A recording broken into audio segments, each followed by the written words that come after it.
Yang dekat merapat, yang jauh mendekat. Assalamualaikum warahmatullahi wabarakatuh. Bismillahirrahmanirrahim.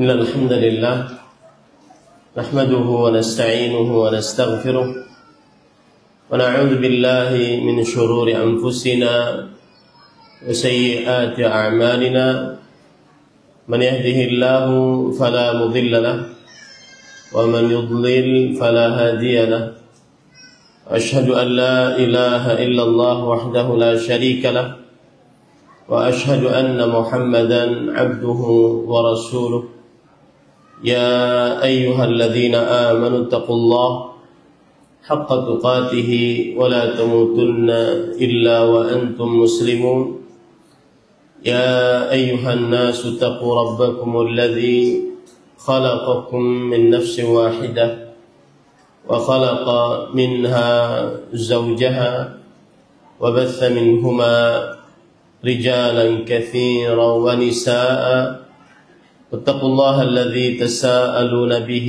والأرحام إن الله كان عليكم رقيبا يا أيها الذين آمنوا اتقوا الله وقولوا قولا سديدا يصلح لكم أعمالكم ويغفر لكم ذنوبكم ومن يطع الله ورسوله فقد فاز فوزا عظيما أما بعد فإن أصدق الحديث كتاب الله وأحسن الهدي هدي محمد صلى الله عليه وعلى آله وسلم وشر الأمور محدثاتها وكل محدثة بدعة وكل بدعة ضلالة وكل ضلالة في النار.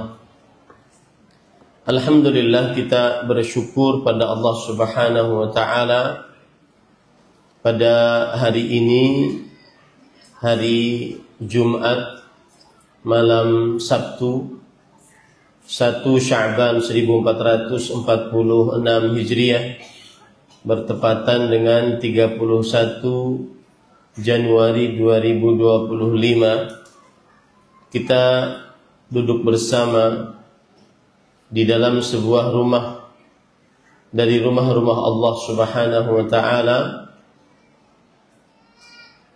dalam sebuah kegiatan kajian Islam ilmiah tematik dengan membaca kitab Riyadhus Shalihin yang ditulis oleh Al-Imam Abu Zakaria Yahya bin Sharaf An-Nawawi, bab yang ke-19, Fiman sanna sunnatan hasanah atau sayyi'ah, tentang seorang yang mencontohkan contoh yang baik dan mencontohkan contoh yang buruk.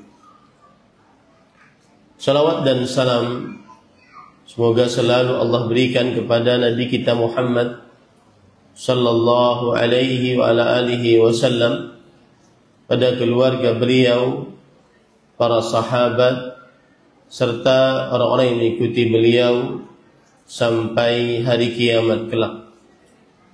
Dengan nama-nama Allah yang husna dan sifat-sifatnya yang ulia, kita berdoa, Allahumma inna nas'aluka ilman nafi'an wa rizqan tayyiban wa amalan mutaqabbala, Allahumma amin.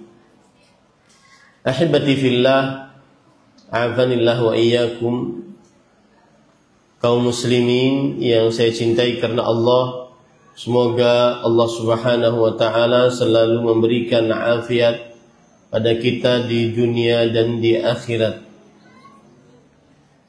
Tema kita adalah tentang orang yang mencontohkan contoh yang baik atau mencontohkan contoh yang buruk.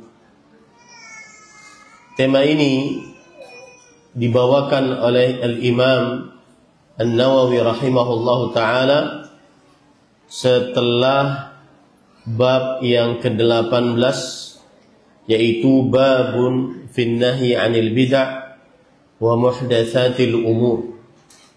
Bab tentang larangan melakukan perbuatan bid'ah dan perkara yang mengada-ada di dalam agama. Ini adalah bab yang ke-18. Nah, bab yang ke-19-nya berkaitan dengan seorang yang mencontohkan contoh yang baik atau contoh yang buruk. Maksud dari bab ini dibawakan oleh Al-Imam Abu Zakaria Yahya ibn Sharaf An-Nawawi setelah bab yang ke-18 tentang larangan berbuat bid'ah adalah bahwa sebagian orang-orang yang melakukan perbuatan bid'ah bersandar kepada hadis Rasul sallallahu alaihi wasallam yang nantinya kita akan baca, man sanna fil islami sunnatan hasanah falahu ajruha wa ajru man amila biha min ba'dihi min ghairi an yanqusa min ujurihim syai'. Wa man sanna fil islami sunnatan sayyi'ah kana alaihi wizruha wa wizru man amila biha min ba'dihi min ghairi an yanqusa min auzarihim syai'. Rawahu Muslim. Yang artinya barang siapa yang memulai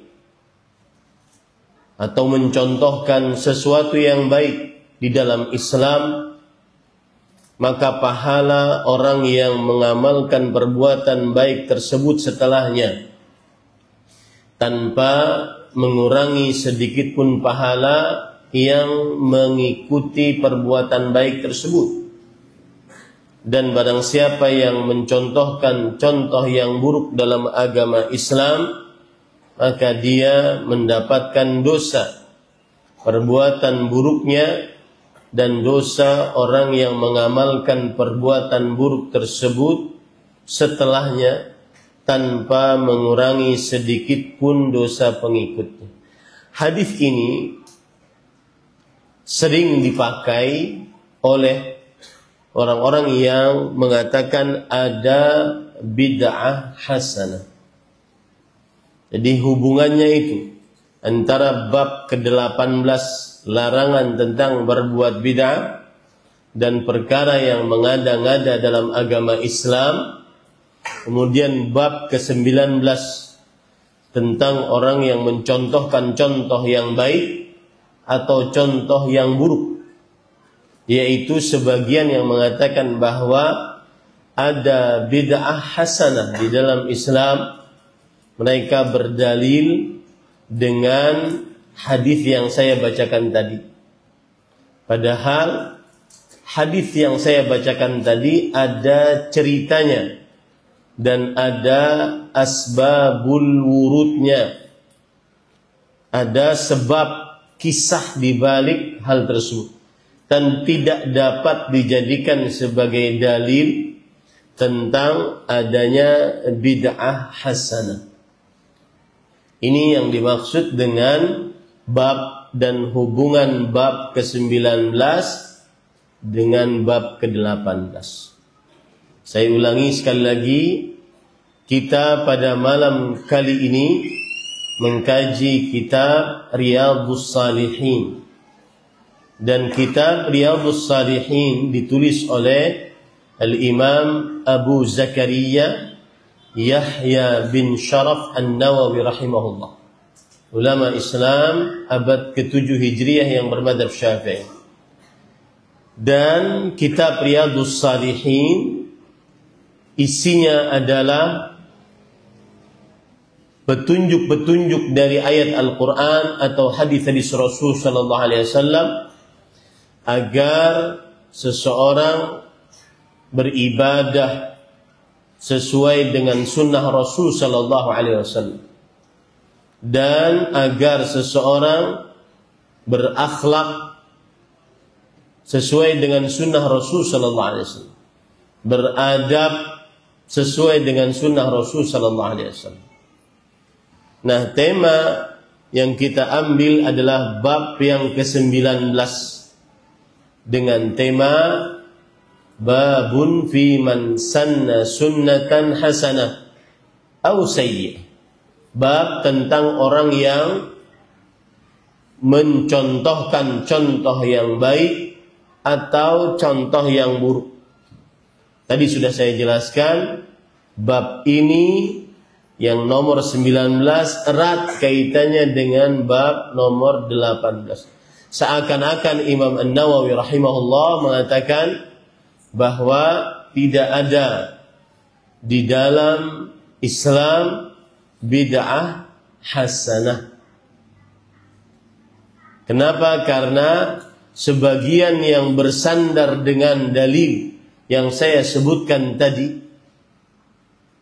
sebenarnya dalil tersebut, kalau mereka bersandar adanya bid'ah hasanah dengan dalil tersebut ada sebabnya, ada kisahnya yang kelak kita baca insyaallah ta'ala.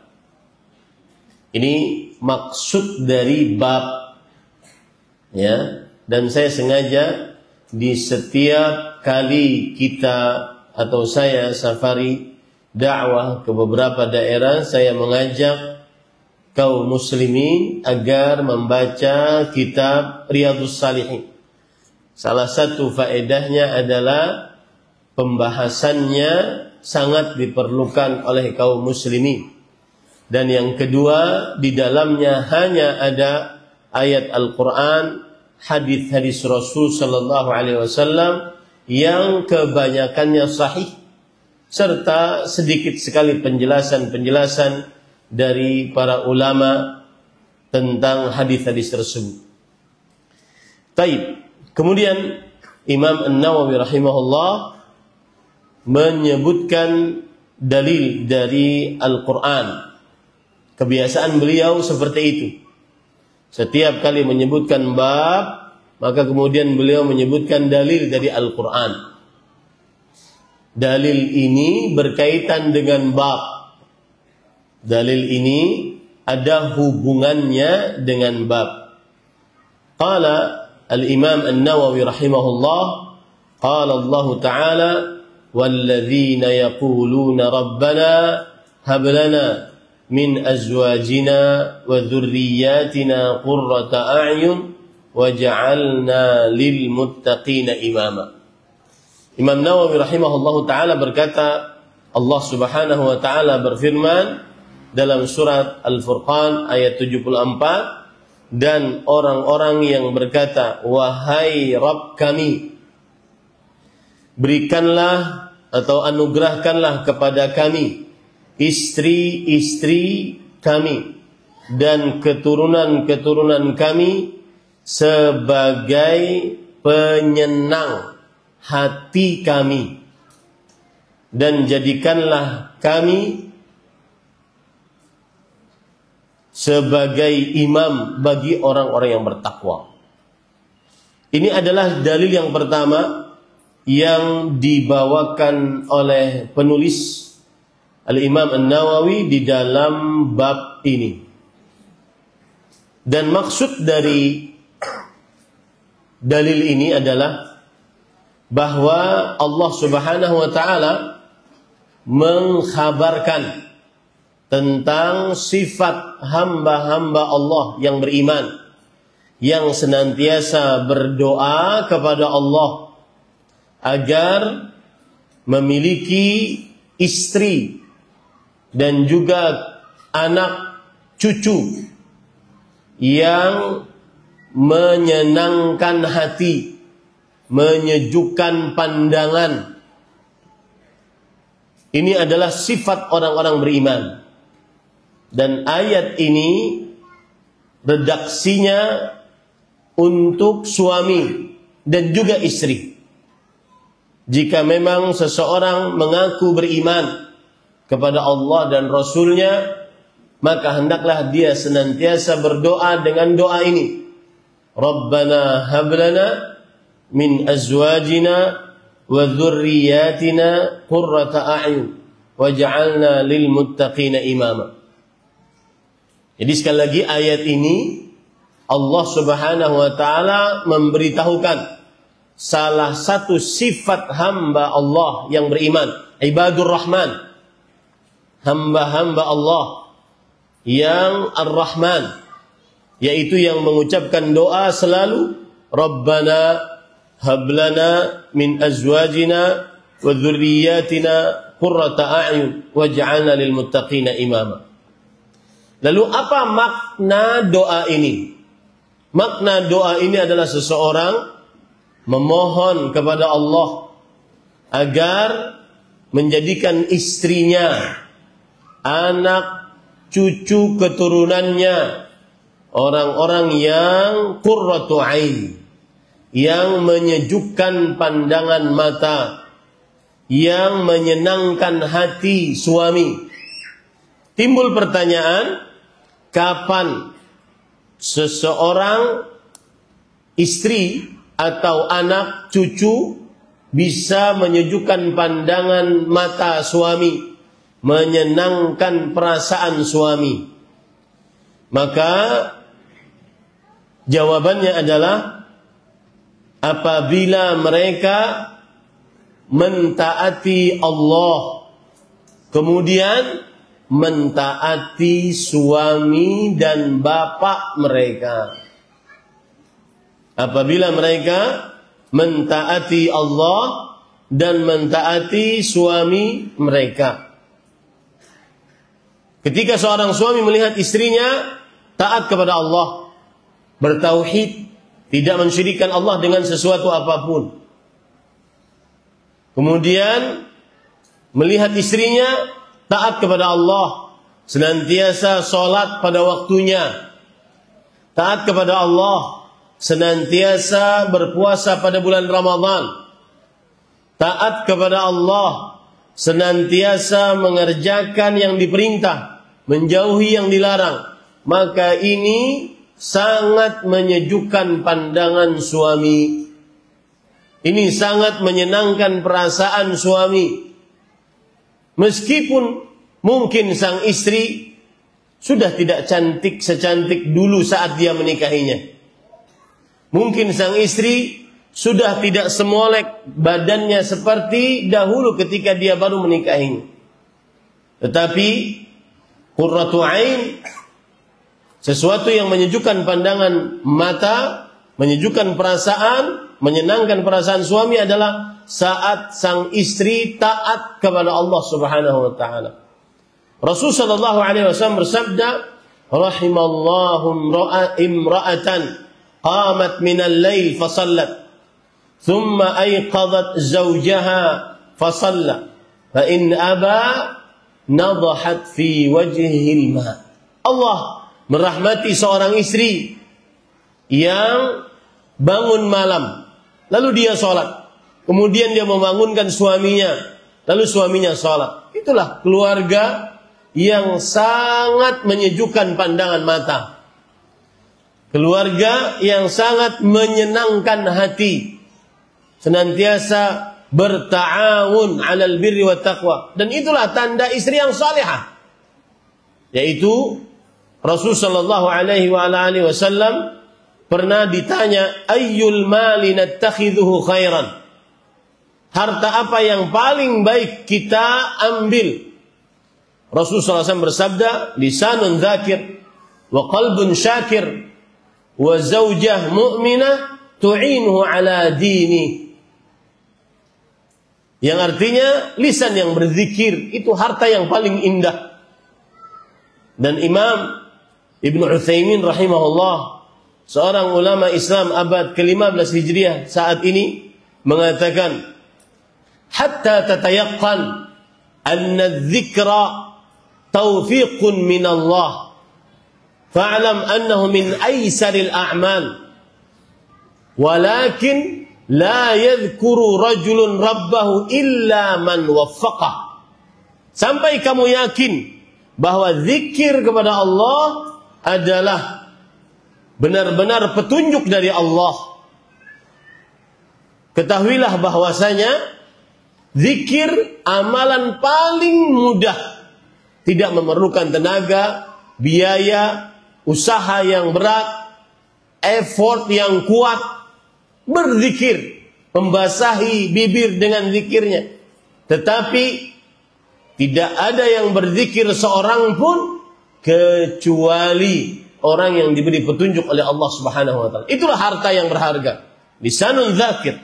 Yang kedua, qalbun syakir, yaitu hati yang bersyukur atas pemberian Allah Subhanahu wa taala. Karena hati yang bersyukur akan menjaga nikmat. Jadi para ulama mengatakan an-ni'matu wahsyiyatun wa hafizatuha syukru lillah. Nikmat itu bagaikan binatang buruan yang liar.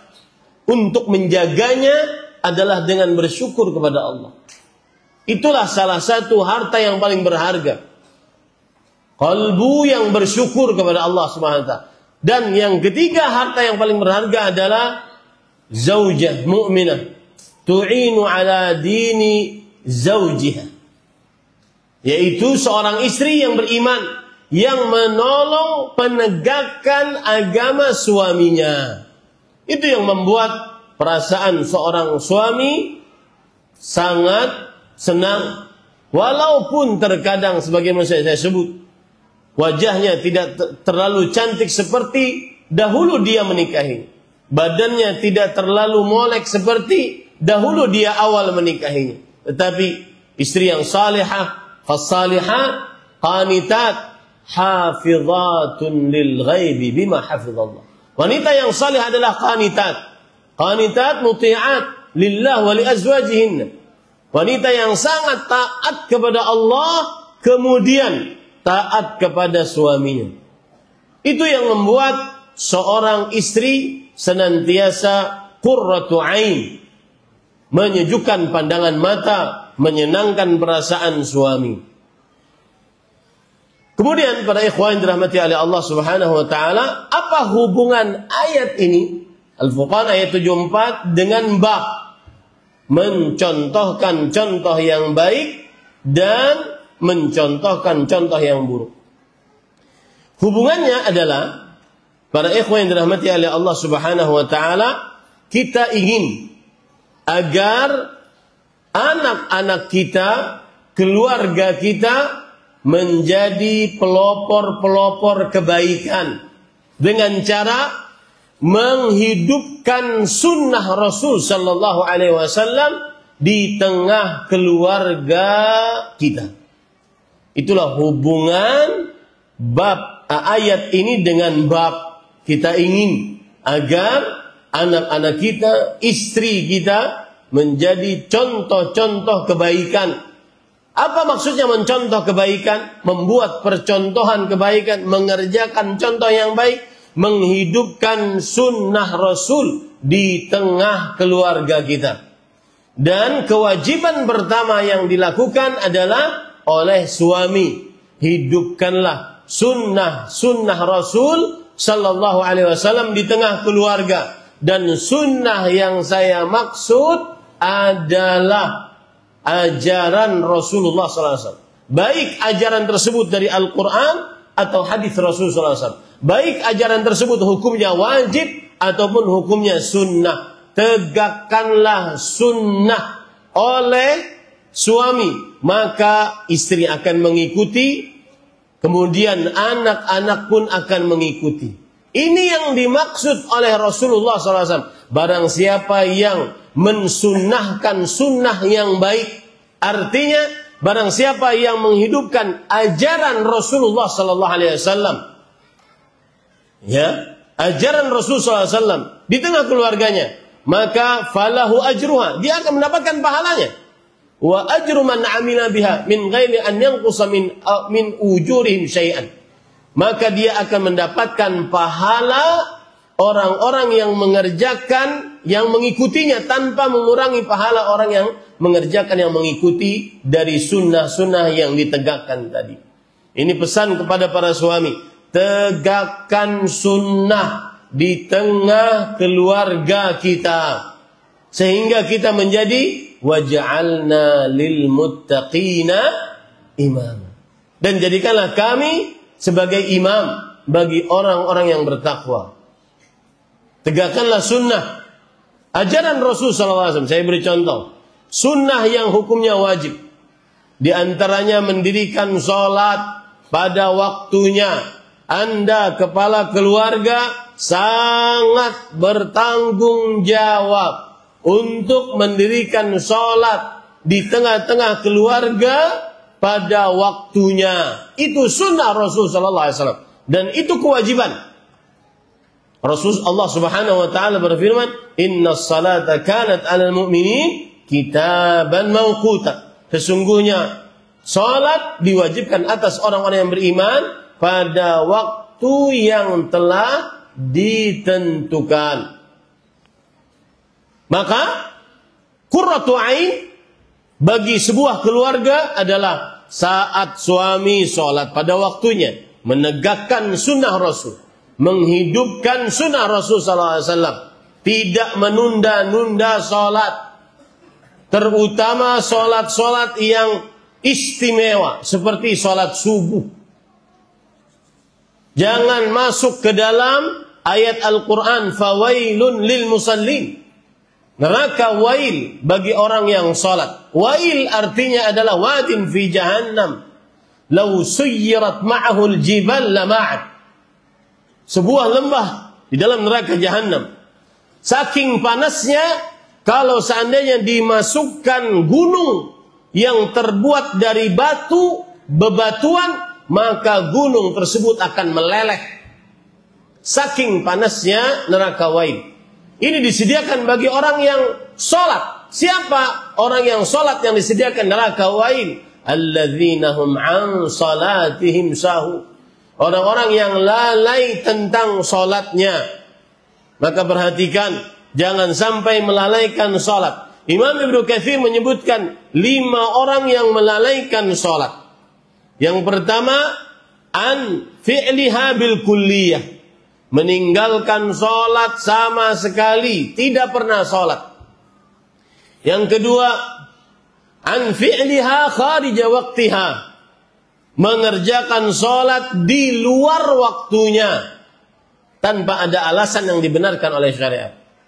Yang ketiga, an fi'liha fi akhir waktiha, mengerjakan sholat di akhir waktunya seperti orang munafik. Tilka salatul munafiq, tilka salatul munafiq, tilka salatul munafiq. Itulah sholatnya orang munafik.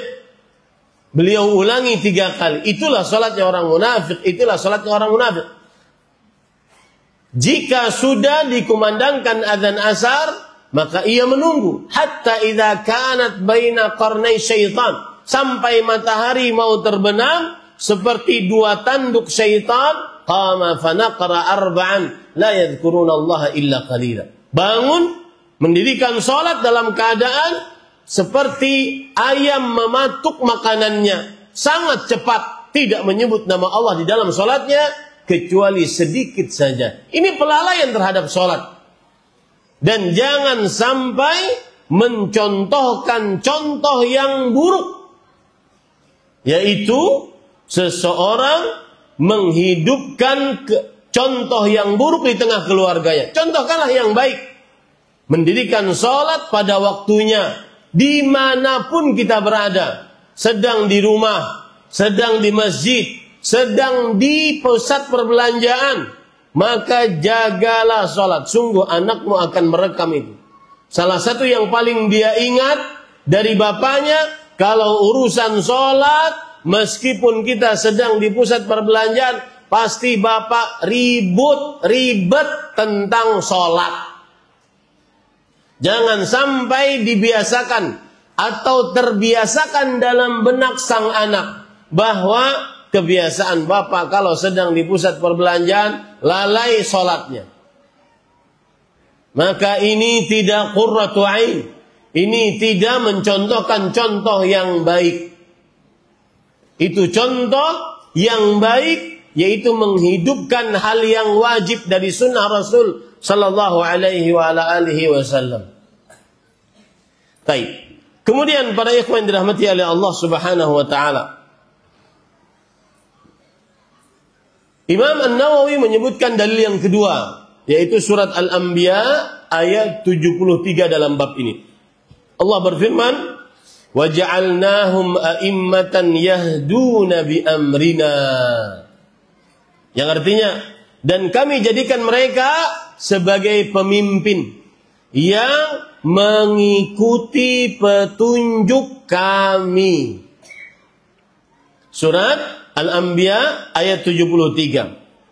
Di dalam ayat ini maksudnya adalah, lihat, dari tadi saya menyebutkan cara saya menjelaskan kepada antum.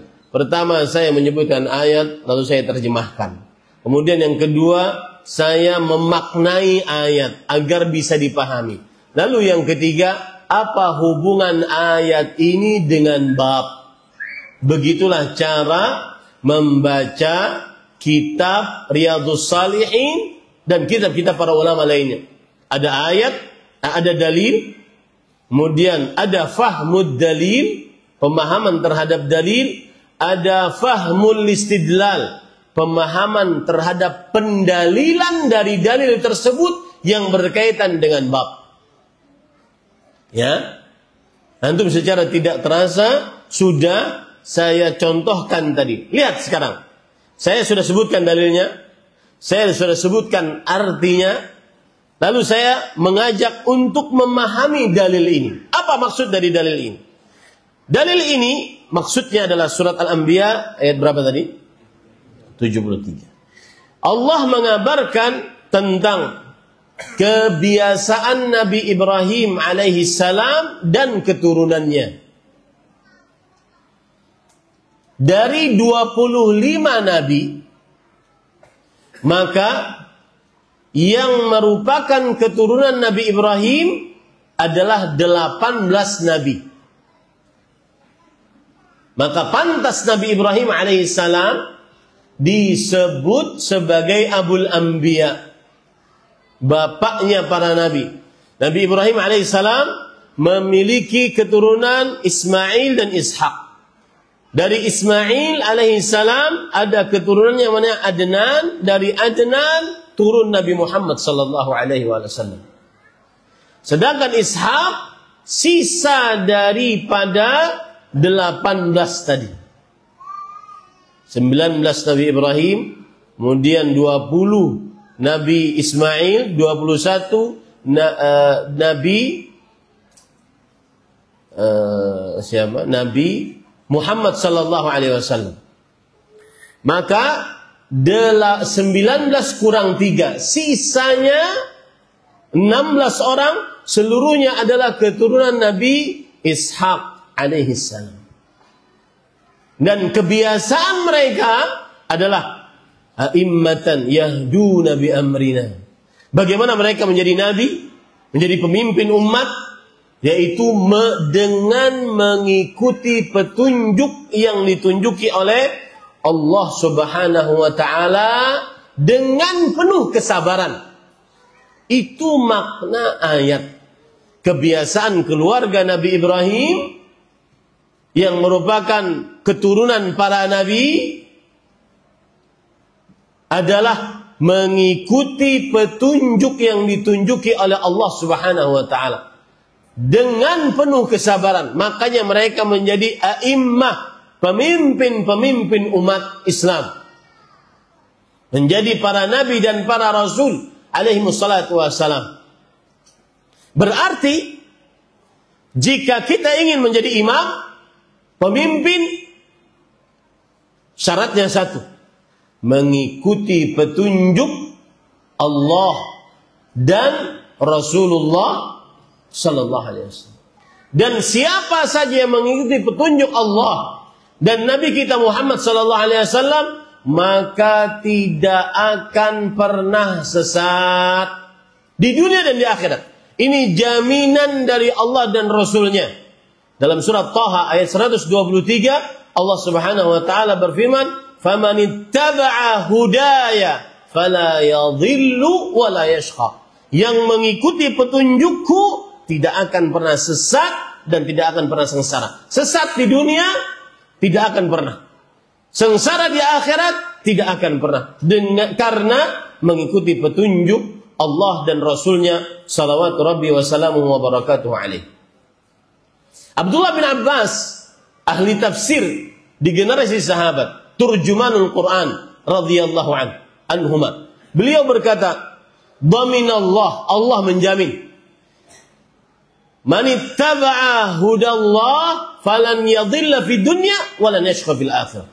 Allah menjamin siapa yang mengikuti petunjuk Allah Subhanahu wa taala, maka tidak akan pernah sesat di dunia dan tidak akan pernah sengsara di akhirat.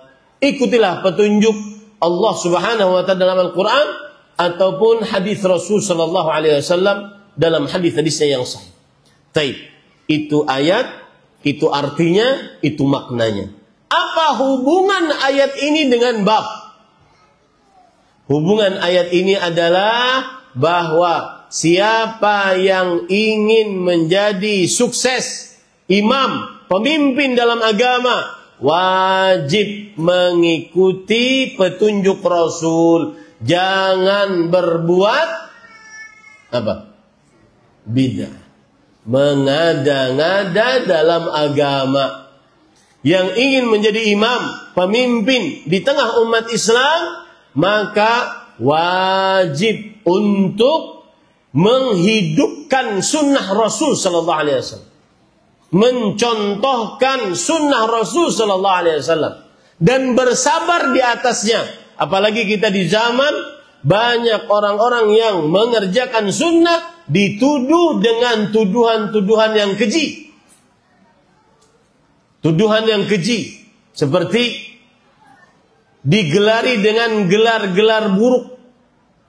Dituduh tidak mengikuti para imam yang 4. Dituduh hanya mengikuti hawa nafsu dan seterusnya. Rasul sallallahu alaihi wasallam sudah bersabda, "Ya'ti 'alan nasi zaman," akan datang kepada manusia suatu masa, "as-sabiru 'ala dini kal qabidhi 'alal jamr." Orang yang teguh di atas sunnah Rasul, di atas agamanya, maka seperti memegang batu api. Harus kokoh, kuat. Tidak boleh lemah. Tidak boleh ikut-ikutan. Tetapi harus kuat. Itu hubungan ayat dengan bab. Yang ingin menjadi pemimpin, maka contohkanlah sunnah yang baik. Maksud dari mencontohkan sunnah yang baik, kerjakan sunnah Rasul, hidupkan sunnah Rasul sallallahu alaihi wasallam. Dan subhanallah para ikhwah, ini sudah menjadi konsekuensi logis. Siapa yang menghidupkan sunnah, pasti bid'ah mati. Siapa yang menghidupkan bid'ah, pasti sunnah mati. Itu berbanding lurus. Selalu seperti itu kejadiannya. Nah, itulah hubungan ayat dengan bab. Baik. Sekarang para ikhwah, saya akan bacakan dalil dari hadis Rasul sallallahu alaihi wa ala alihi wasallam. Adzan. Gimana? Adzan dulu atau gimana? Saya silakan adzan. Dari Rasul kita lanjutkan apa yang akan disampaikan. Kita dengarkan azan Isya berkaitan terlebih dahulu.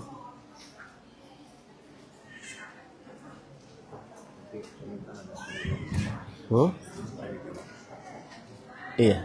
Allahu Akbar, Allahu Akbar, Allahu Akbar, Allahu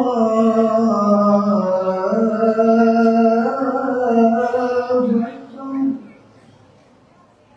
Asyhadu an la ilaha illallah.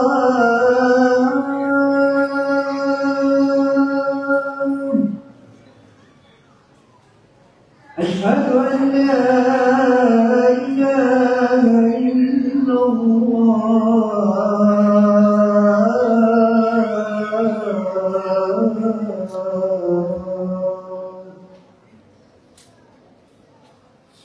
أشهد أن محمدا رسول الله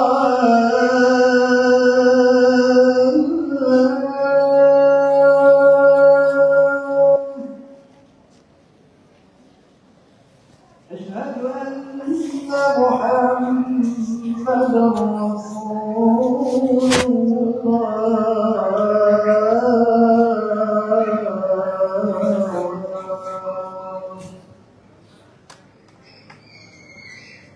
حي على الصلاة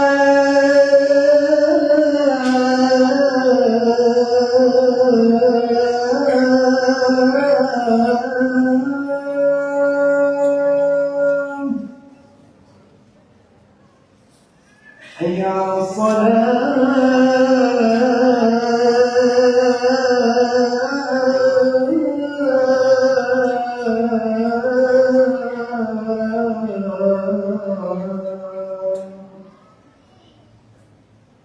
حي على الفلاح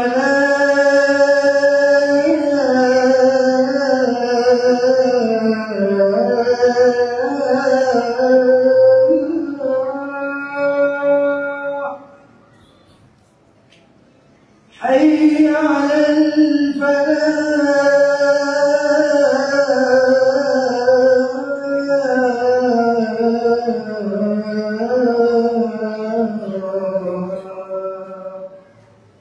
الله أكبر الله أكبر لا إله إلا الله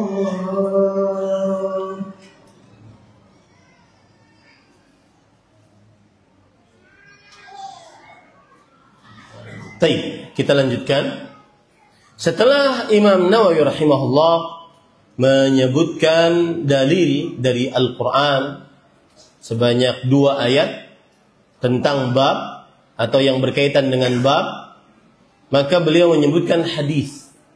Dan di sini beliau menyebutkan 2 hadis. Dan hadisnya yang pertama agak panjang, maka caranya saya akan mengartikan dan langsung memaknainya. Dan kalau seandainya ada faedah-faedah, saya akan ambil faedahnya langsung. Baru setelah itu kita kaitkan dengan bab. Perhatikan baik-baik.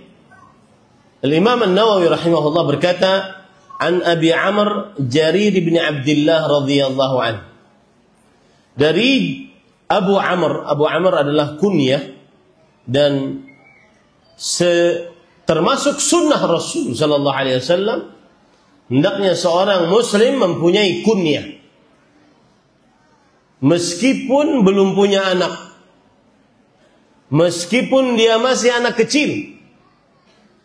Maka Rasulullah SAW pernah memanggil seorang anak kecil di zaman beliau ketika anak kecil tersebut sedih karena burung pipitnya mati.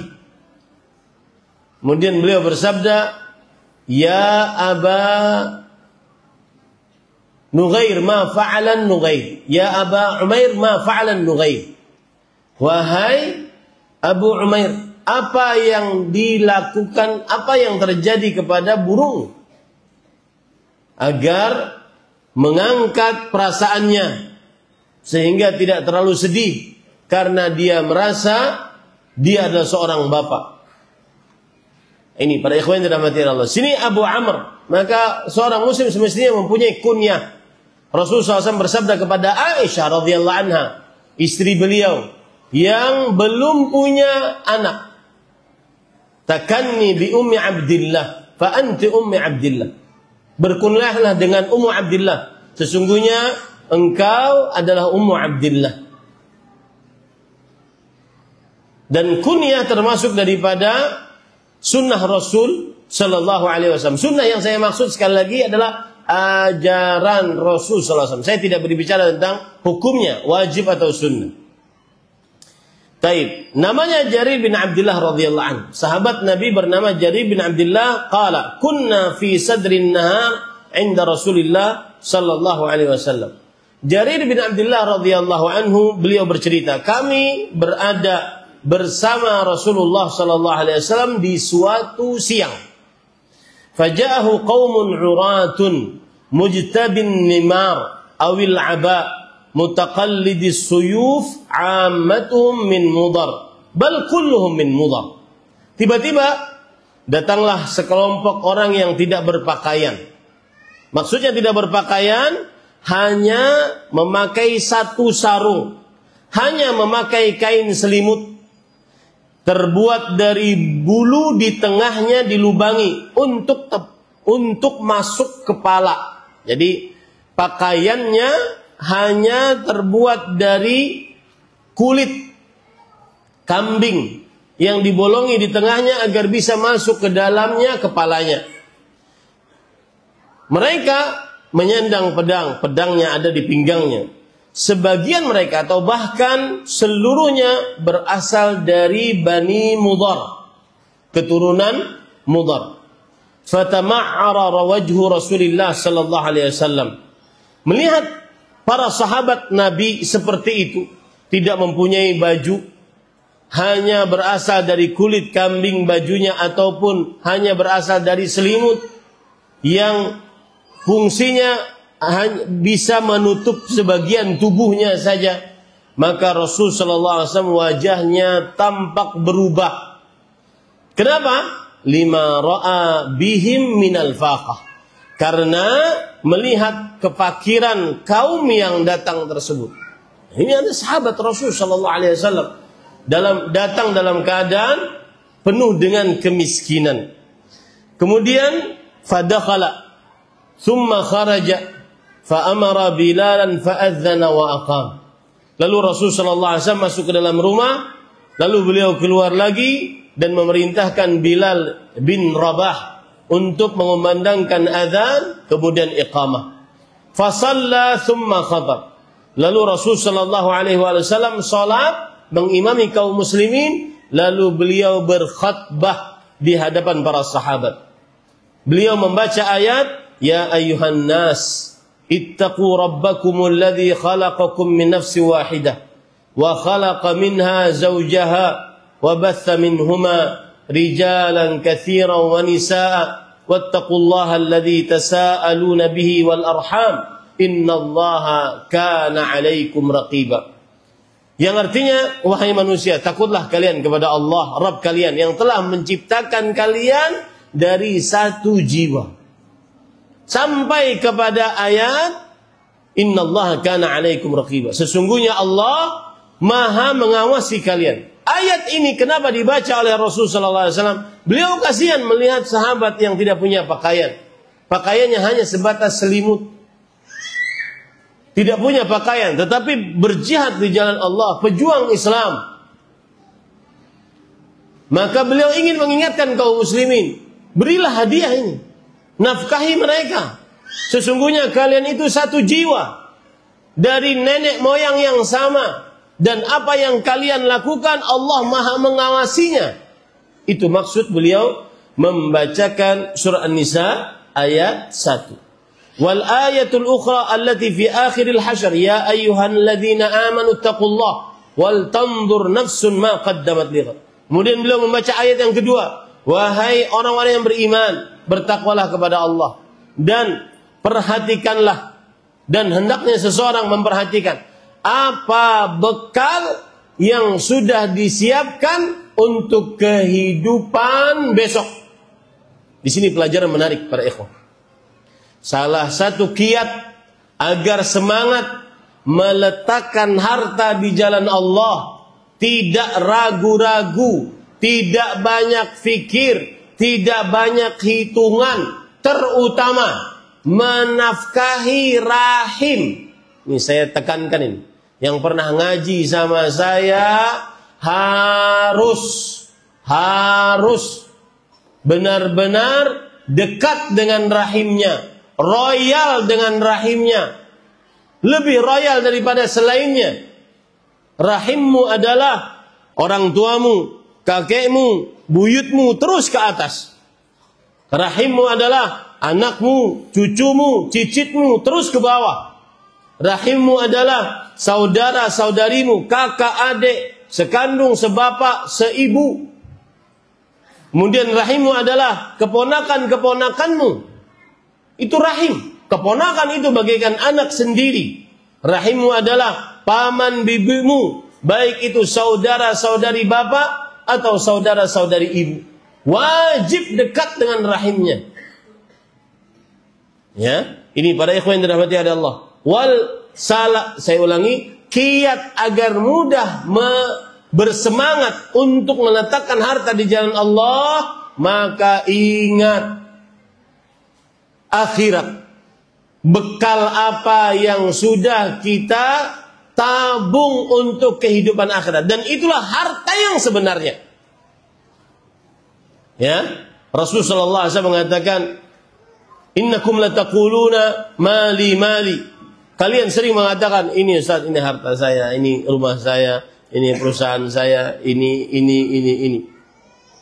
Kemudian beliau mengatakan, wallahi malaka min malik illa ma akal fa'afnai, au labis fa'ablai, au tasaddaqta fa'amdai. Demi Allah, tidak ada harta yang kau miliki kecuali yang kau makan, itu akan jadi kotoran. Dan yang kau pakai itu akan hancur.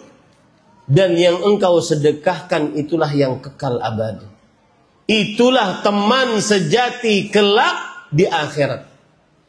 Dan sedekah pada ikhwah adalah was-sadaqatu burhan, kata Rasulullah. Sedekah adalah burhan, bukti iman. Terutama semakin sempit harta, semakin bersedekah. Sedekah bukti iman. Sedekah, kenapa dia menjadi bukti iman? Karena sedekah tidak bisa dihitung dengan matematik manusia.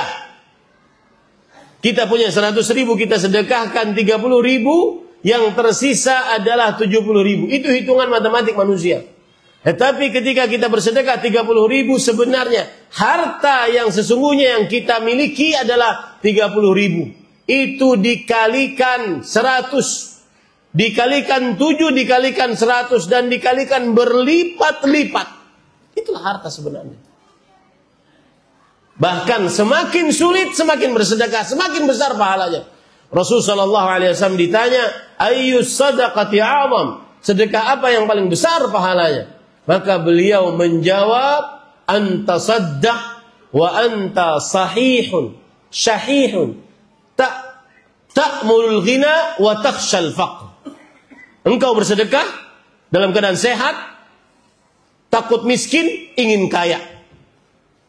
Orang sehat biasanya ingin kemana-mana, ingin meluncur kemana.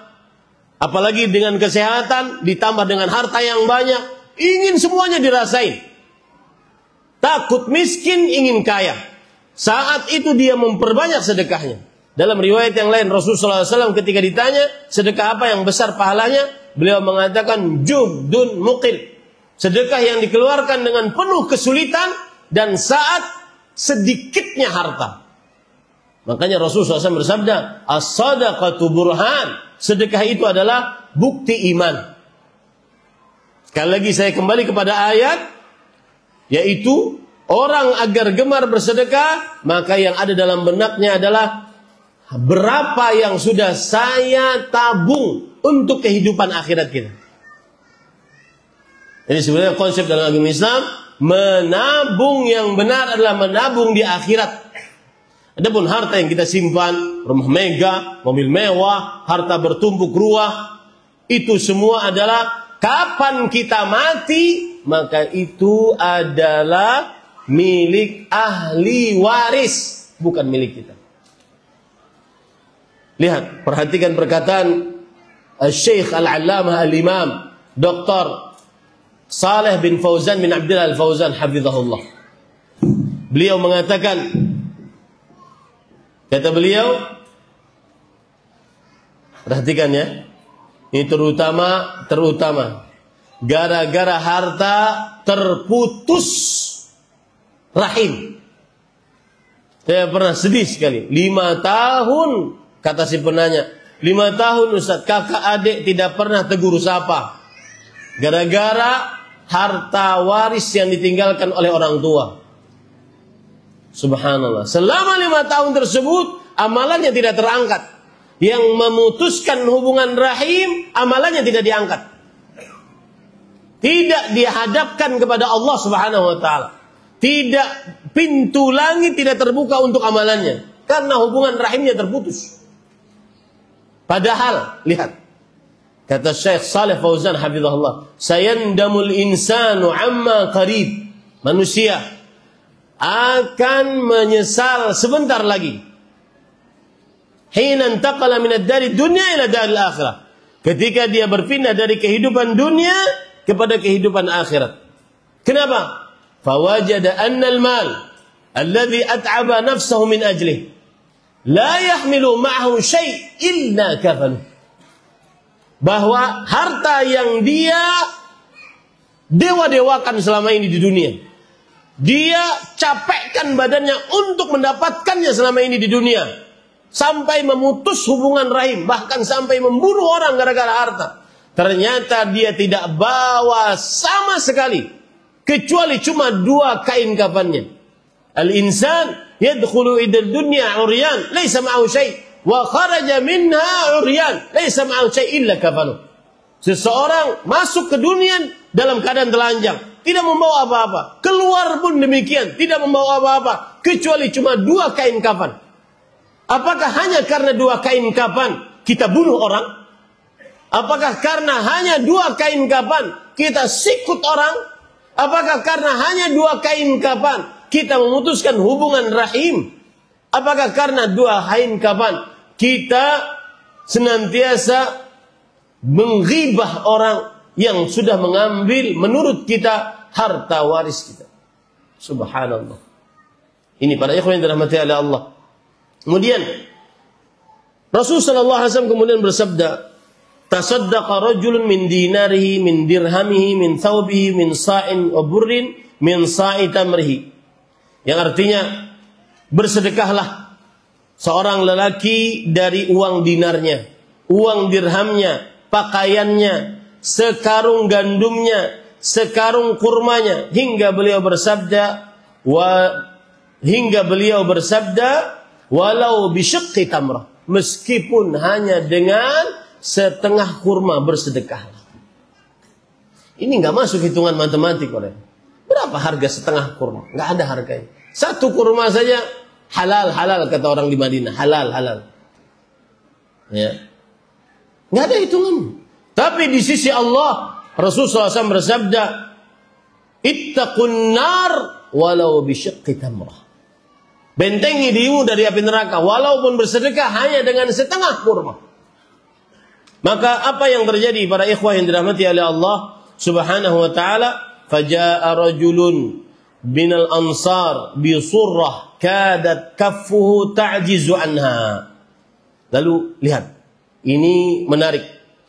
Datanglah seorang lelaki dari kaum Ansar membawa 1 bungkusan sepertinya sebesar kedua telapak tangannya, tidak cukup untuk digenggam. Berarti sedekahnya cuma segini.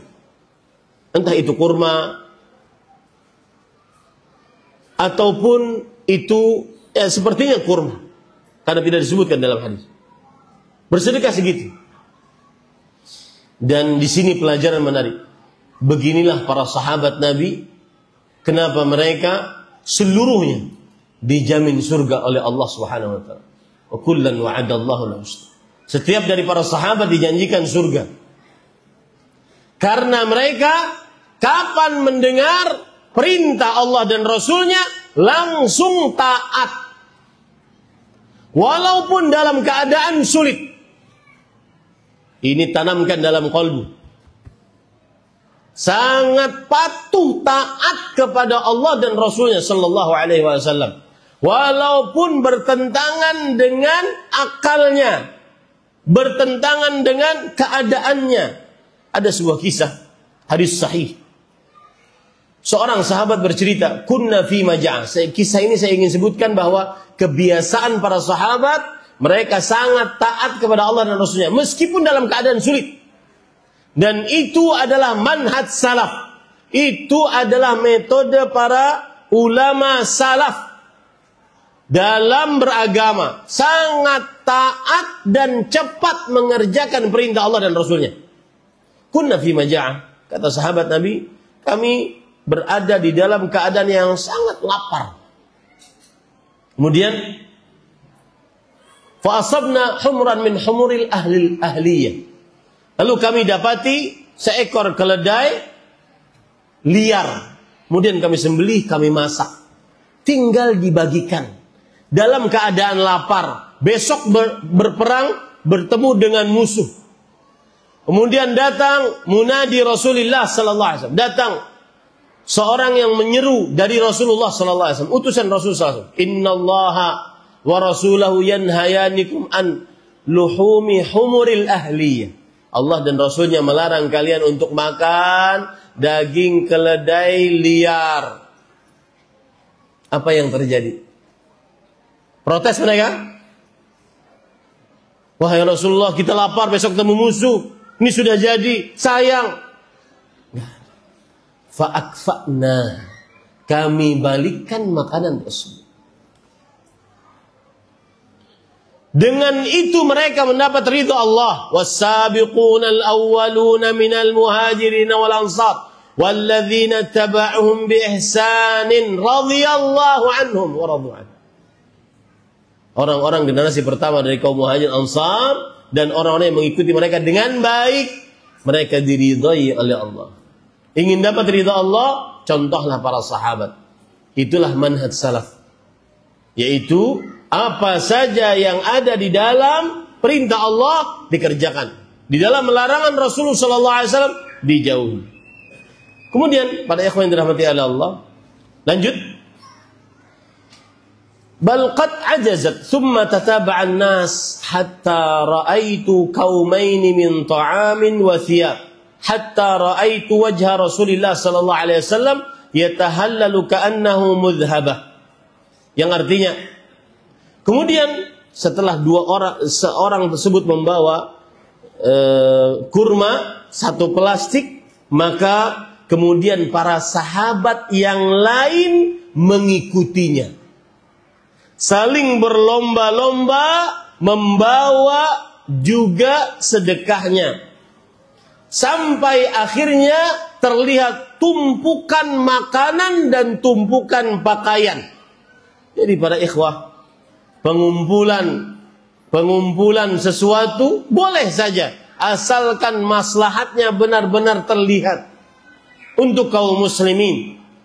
Sehingga aku lihat wajah Rasulullah SAW bersinar seperti dicelup emas karena saking gembiranya. Lalu beliau bersabda, lihat sabdanya, man sanna fil islami sunnatan hasanah.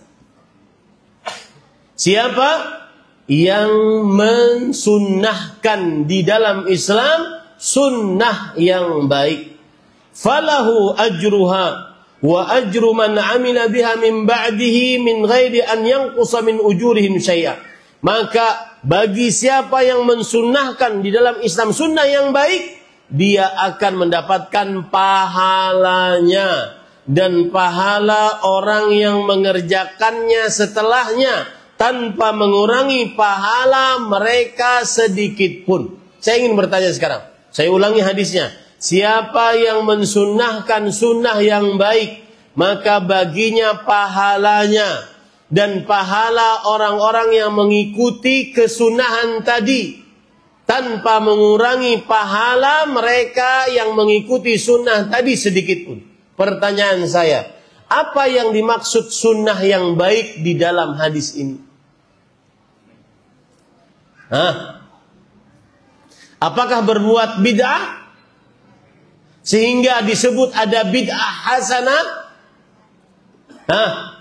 Jawab. Apa yang dimaksud barang siapa yang mensunnahkan sunnah yang baik dalam kisah tadi?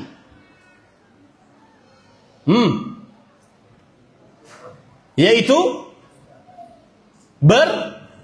bersedekah, mencontohkan sedekah. Saya tanya sekarang, sedekah disunnahkan di dalam syariat Rasulullah SAW atau tidak? Disunnahkan. Berarti dalil ini bukan dan tidak bisa digunakan untuk pendalilan bid'ah hasanah. Kenapa? Karena yang dimaksud man sanna fil islami sunnatan hasanah. Dalam kisah ini, barang siapa yang mensunnahkan di dalam Islam sunnah yang baik, bukan berbuat bid'ah yang baru dalam agama, yang dianggap baik, bukan. Tetapi menghidupkan sunnah yang ada, mencontohkan ajaran Nabi yang ada, kemudian diikuti oleh orang lain. Maka sekali lagi, hadis ini bukan dalil untuk dibenarkannya adanya bid'ah hasanah. Paham? Ya. Kalau ada yang bertanya bagaimana pendalilannya, lihat saja kisah aslinya. Begitu jawabannya, paham? Kisah aslinya adalah para sahabat yang miskin datang kepada Rasulullah SAW. Lalu Rasulullah SAW mengajak, memotivasi para sahabat agar bersedekah kepada yang miskin ini dengan makanan dan pakaian. Kemudian ada seorang bawa makanan, kemudian diikuti yang lain bersedekah dengan pakaian dan makanan. Pertanyaannya sekarang, yang bersedekah pertama kali, apakah dia berbuat bid'ah? Tidak. Tetapi dia berbuat sunnah, ajaran Rasulullah SAW. Jadi kalau antum dikatakan oleh orang, ada kok dalilnya bid'ah hasanah. Apa? Man sanna fil islami sunnatan hasanah. Barang siapa yang mensunnahkan di dalam Islam sunnah yang baik, itu kan berarti ada bid'ah hasanah. Maka kita katakan, lihatlah asli ceritanya bagaimana. Ada seorang sahabat mencontohkan sedekah, dan sedekah bukan apa? Bid'ah. Bisa dipahami ini? Baik. Hadis yang terakhir, yaitu penulis mengatakan, wa an Ibnu Mas'ud radhiyallahu anhu anna an-nabiy sallallahu alaihi wa ala alihi wasallam qala laisa min nafsin tuqtalu dhulman illa kana ala ibni adam al-awwal kiflun min damiha li'annahu kana awwala man sanna al-qatla muttafaqun alaih. Dari Abdullah bin Mas'ud radhiyallahu anhu bahwa Nabi Muhammad SAW bersabda, tidaklah setiap jiwa yang dibunuh secara kezaliman melainkan anak Adam yang pertama, yaitu Qabil, mendapatkan dosa dari darah yang ditumpahkannya tersebut, karena ia adalah orang yang paling pertama menjadi contoh di dalam pembunuhan tanpa kebenaran. Apa maksudnya? Maksud hadis ini adalah Nabi Adam dan Hawa menikah, kemudian selalu melahirkan kembar pengantin, laki-laki perempuan, laki-laki perempuan, laki-laki perempuan. Lalu bagaimana mereka berkembang biak sampai jadilah kita-kita semua ini? Caranya adalah laki-laki perempuan, laki-laki perempuan. Laki di sini menikah dengan perempuan di sana, perempuan di sini menikah dengan laki-laki di sana, sehingga tumbuhlah, berkembang biaklah anak keturunan Adam. Ada seorang anak Adam namanya Qabil, mempunyai saudari kembar yang cantik. Kemudian ada anak Adam namanya Habil, mempunyai saudari kembar yang biasa saja, B aja, biasa saja. Lalu Habil menikah dengan saudarinya Qabil. Qabil tidak rela. Kenapa saya mendapatkan yang tidak cantik? Maka akhirnya Qabil membunuh siapa? Habil. Itulah pembunuhan pertama di atas muka bumi. Makanya para ulama hati-hati dengan darah yang diharamkan.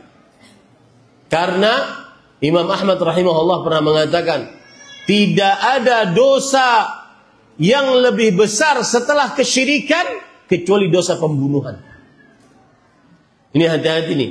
Ini kita ini karena media sosial mendidik kita secara tidak sengaja dan tidak kita rasa, kadang-kadang ada maling sedikit langsung pukul sampai mati. Menggerebek orang selingkuh dipukuli sampai mati. Tak boleh ya. Mereka muslim. Meskipun mereka berzina muslim. Dan Rasul SAW bersabda, la yazalur rajulu fi fushatin min dini ma lam yusib daman haram. Masih saja seseorang lapang hisabnya di hari kiamat selama belum terkena darah yang haram untuk diteteskan. Jangan pernah berurusan dengan darah. Ibadahmu nanti tidak bermanfaat di hadapan Allah Subhanahu wa taala. Nah, apa hubungan hadis ini dengan bab? Berarti siapa saja yang terbunuh dengan kezaliman atau membunuh dengan kezaliman, maka dosa pembunuhan tersebut salah satu yang menanggungnya adalah pelopor pembunuh pertama. Siapa tadi? Qabil. Maka hati-hati menjadi pelopor keburukan. Hubungan hadis dengan bab, jangan sampai seseorang menjadi pelopor perbuatan bid'ah diikuti oleh orang lain, pelopor perbuatan maksiat diikuti oleh orang lain, terutama perbuatan bid'ah. Jangan sampai, para ikhwah yang dirahmati oleh Allah Subhanahu wa taala. Kenapa? Karena dosanya akan dia tanggung terus selama perbuatan bid'ahnya, maksiatnya dilakukan, dia akan mendapatkan dosa tersebut. Ini yang bisa disampaikan. Wallahu alam wa sallallahu ala nabiyina Muhammad walhamdulillahirabbil alamin. Jika ada tanya jawab dipersilahkan. Baik, kalimat yang dimuliakan oleh Allah Subhanahu wa taala, itulah tadi uraian materi yang telah kita simak secara bersama. Semoga kita menjadi hamba-Nya yang menjadi penunjuk jalan di atas kebaikan, di atas petunjuk Allah dan Rasul-Nya, dan semoga Allah membimbing kita di atas jalan orang-orang beriman dan menjadikan kita golongannya yang beruntung. Amin Allahumma amin. Kita bacakan satu pertanyaan di kesempatan ini karena waktu kita yang terbatas. Bismillah. Ustaz, saya seorang mu'alaf yang dimana kakak saya tidak menjalin silaturahmi dengan baik dengan saya semenjak saya masuk Islam. Yang ingin saya tanyakan, bagaimana sikap saya menghadapi situasi seperti ini, dan apakah saya berdosa jika kakak saya memutus silaturahmi dengan saya? Bismillah, walhamdulillah. Jawabannya adalah seorang mu'alaf yang baru masuk Islam, kemudian keluarganya mungkin masih dalam keadaan di luar Islam, maka dia tetap wajib untuk menyambung hubungan rahim. Dan wallahu alam, berbuat baik kepada rahim, menyambung hubungan rahim, tidak mengenal apakah dia Islam atau tidak Islam. Sebagaimana berbuat baik kepada tetangga, menghormati tetangga, menghormati tamu, memuliakan tamu, tidak mengenal apakah dia Islam atau bukan Islam. Buktinya apa?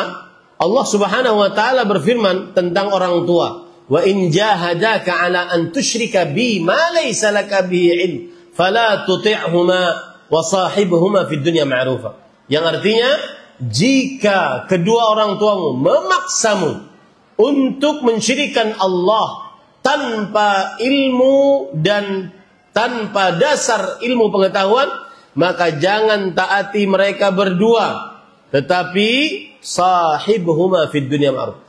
Tapi tetap hubungi baik mereka berdua. Tetap berbakti kepada kedua orang tua, meskipun mereka adalah dua orang yang bukan beragama Islam. Tetap menyambung hubungan dengan keluarga yang masih non-Islam, meskipun mereka belum beragama Islam. Dan siapa, baik itu dia keluarganya non-Muslim atau keluarganya Muslim, siapa orang yang menyambung hubungan rahim dengan keluarganya, baik muslim atau non muslim, lalu keluarganya malah berbuat buruk kepada dirinya. Kata Rasul sallallahu alaihi wasallam, "Faka'anna tusiffuhumul mar." Maka seakan-akan kamu memberikan pasir panas ke wajah mereka sebagai penghinaan terhadap mereka. Maka teruslah berbuat baik, hubungi rahim dengan baik meskipun mereka adalah non-muslim. Dan pesan saya, salah satu kiat agar tetap berhubungan dan menyambung hubungan rahim yaitu dengan berakhlak yang mulia. Dan akhlak, salah satu akhlak mulia adalah memberi dan berbuat baik kepada mereka, berkorban, berbuat baik kepada mereka. Sebagaimana seorang Arabi pernah datang kepada Rasulullah, "Ya Muhammad, a'tim." Muhammad, kasih saya. Dikasih Rasulullah SAW. Kemudian a'tini, kasih lagi. A'tini, kasih lagi. Sampai Rasul sallallahu alaihi wasallam memberikan kepada orang tersebut kambing sejumlah 2 lembah. Dan orang itu masuk Islam. Lalu dia pergi ke kaumnya, "Ya qaum aslimu, fa inna Muhammadan yu'ti 'ata'an man la yakhshal faqr." Wahai kaum, masuklah engkau ke dalam agama Islam. Sesungguhnya Nabi Muhammad sallallahu alaihi wasallam memberikan hadiah seperti orang yang tidak takut miskin. Maka salah satu kiat agar seseorang senantiasa mudah bergaul dengan orang lain, jadilah seorang yang pemberi, dermawan, karena itu adalah salah satu yang disukai oleh manusia terhadap manusia. Wallahu a'lam. Baik, ketika kalimat yang dimuliakan oleh Allah Subhanahu wa taala, itulah tadi jawaban dari satu pertanyaan kita di kesempatan ini karena waktu kita yang terbatas, dan kami mohon maaf untuk pertanyaan yang belum sempat kami ajukan. Dan kami akan kembali, jangan lupa untuk